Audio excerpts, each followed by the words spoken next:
Hey, everybody.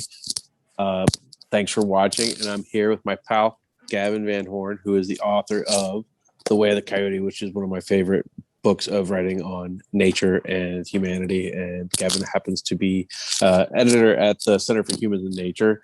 And we are going to be talking about the Nine of Swords.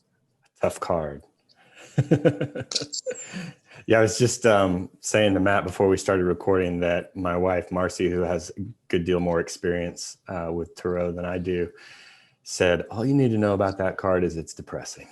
But I was telling Matt that I think I found a positive way to spin it, which may just be indicative of my personality. But really, tarot, I think, is a focusing mechanism, and it helps us to sit with questions. It helps us to bring to the surface what otherwise would have just, that we would have shoved to the back burner. And I think this card is really good for that. And it's special because as Matt knows, the day that he asked me if I would do this recording, that's what showed up, a shrike. And it's the first shrike I've ever seen in the wild. So, fortunately in Matt's deck, this beautiful, rust belt Arcana deck that has so many different ways to enter into this experience and connect them to the natural world. It seemed like a no-brainer. Like, Matt asked me, the shrike showed up. I'm going to see what this card, has to say. And it's been fun. I'm glad I looked into it, and I'm glad that shrike showed up. The momentum, Gavin, of these things since I started messing around in this area, and I say messing around in the best way, the most playful way of playing with these cards and these things and these ideas, there's something playing back, which is fun. So, we are here with the Shrike talking about this card on Good Friday. Just the syncs kind of pile up in a way that's very rhythmic and interesting, and to just have a chance to the thing that cards have taught me is a way to be in play with the universe, which has been super fun. And I'm glad, to have had you along to watch me and to play back with this, before, from different times when I released the book or projects you've edited. I know you've got a background in religious study, Gavin, and I just wanted to ask a little bit about grief as a concept, and what's your experience of grief like? And let's start there. How do you define it? What's your experience with it? Well, this is I guess it relates to what we started off with, which is maybe the tendency of us as human beings is to want to push grief away and not to deal with it, not to really let it come to the surface and let it do its work, which can be a very cleansing work, right? I mean, if we think about tears, and not trying to stuff them down or not ignoring them, I mean, that has a super cleansing function, those waters, those internal waters that get expression outside of us. But the way that, and so this has been, clearly we're living through a time of great transition in so many ways, social and ecological. And this last year plus there's been a lot of grief, right? I think the key here is that, we don't want to wallow in grief. We want to deal with it productively if we can, right? So I think that this card really speaks to that wallowing factor that can happen, because what we've got are this Nine of Swords, this strong mental energy, right? And in your card, it's a shrike. In the Rider-Waite deck, it's a person sitting on their bed with their hands over their eyes, sitting up. And so it's often associated with insomnia, with spinning like a hamster wheel on a certain problem that you just can't get out of your mind, which creates the insomnia. And I can really identify with that. I mean, at the beginning of this pandemic, I wrote a poem called Can You Keep that appeared in Emergence magazine, and this brought that up for me because I was tossing and turning at night, and the line that I said in the poem was, "My head does the wash," right? So it's spinning with all these different things. You can think of a washing machine or a dryer, and the tumbling action in the mind that goes on, and I just could not sleep, and I feel like I've had a bit of a breakthrough in that respect. I mean, some of it's just, learning to deal with a kind of quote unquote new normal, but to really, I think there's a way to quiet the mind. And when the mind isn't quiet at night, when it is undefended at night, then I found it really helpful to breathe into that rest and be okay. Like, I think maybe a lot of insomnia comes from the fact that we think we shouldn't be having insomnia. So we get caught on that fact. Like, I'm not sleeping and I've got this in the morning, and what am I going to do if I don't get X number of hours of sleep? And I think part of overcoming that is just to sink in to the experience. Be like, okay, I'm awake, and that's okay, because you know what? I don't have to be anywhere. I can just lie here and I can just rest and relax into that. And sometimes, of course, that has the effect of completely putting you back to sleep. And sometimes it doesn't, but interesting ideas or thoughts or images or things come up. And so it feels like, to be simple about it, it feels like, well, that was worth it, because, I had this thing come to me that wouldn't have otherwise come to me. So, I think that there's some of that duality in the card in your deck, because you've got the bird and you've got the prey, right? And the prey is maybe our thoughts impaled, stuck, but the bird can represent, of course, flight, dream, soaring above it all, so it may be an aspiration then that we not become like the impaled prey, but that we, lift off. And I want to share something with you, Matt, because I did a little research here. I got this cool deck. Got a friend in England whose name is Andy Letcher, and he is the model for this Fool card in this English Magic Tarot. And the 9 of Swords in this deck looks like this. And sometimes it's fun to use different decks, so you get different interpretation of interpretive possibilities. But this one, they say about the birds, it also includes birds, which is kind of cool. But these are rooks, right?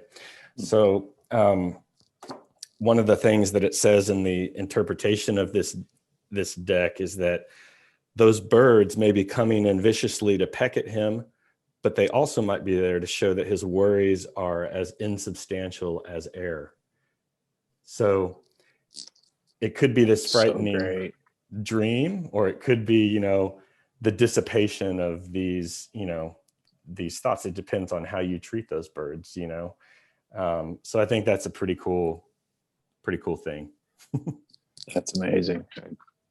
That's really beautiful, Gavin. I've been coincidentally reading an author that's kind of changed the way I think about some of the psyche and some of the issues that I kind of wrestle with around mental health and relationships. And one of the things he's talking about is around just your ego and those kinds of damaging thoughts, where they come from, and letting those thoughts unchallenged kind of run your life, and how you feel and how you think is dangerous, right? It's for you and your relationships. And it's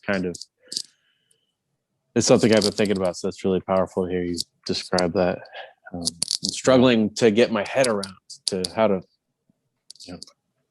get back in charge and not let those kinds of thoughts run things. Yeah. Well, that's something that came up for me, and I'm sure that we're similar in this sense, Matt. I'm sure this would speak to what I'm about to say, might speak more directly to people who write, you know, for people who are kind of research minded or academic minded. But, you know, for writers, we're in our heads all the time, right? I mean, we create worlds in our heads. And so it's no surprise that the tendency for us could be to get very imbalanced, you know, to let our mind almost, you know, we're in front of our screens where, you know, the mental energy of those swords, I think, speaks to me in that way. And, you know, for me, as you know, and I know from, you know, keeping up with you and then looking at your Instagram feeds and your Twitter feeds, that you spend a lot of times walking out in the woods, right?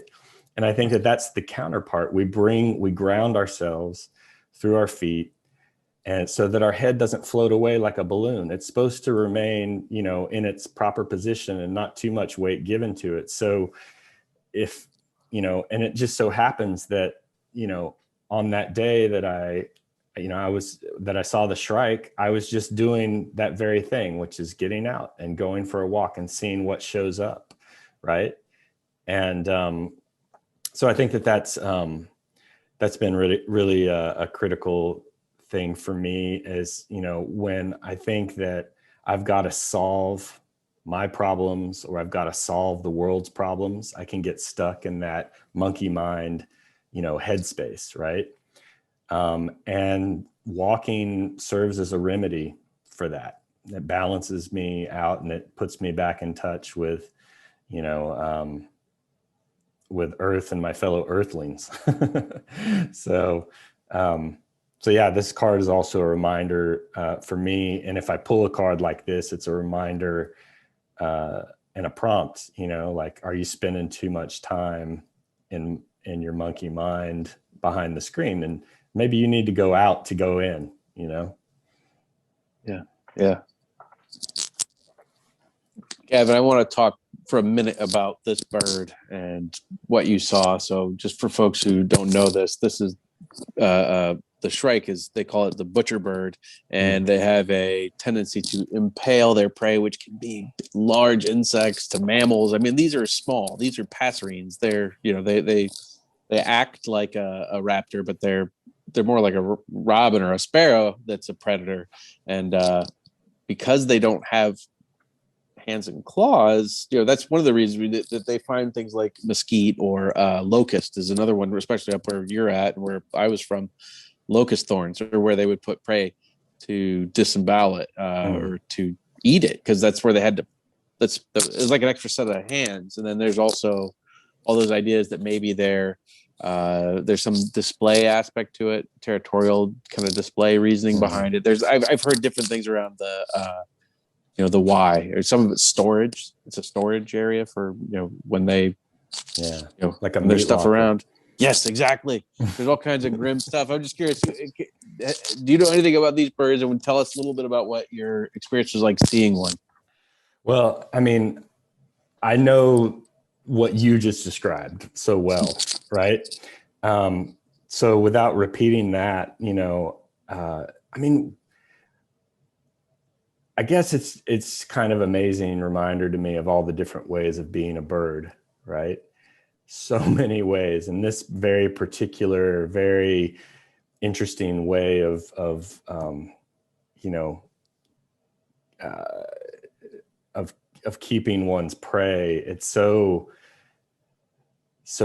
you know, in your face and stark, and it does, you know, kind of set them apart.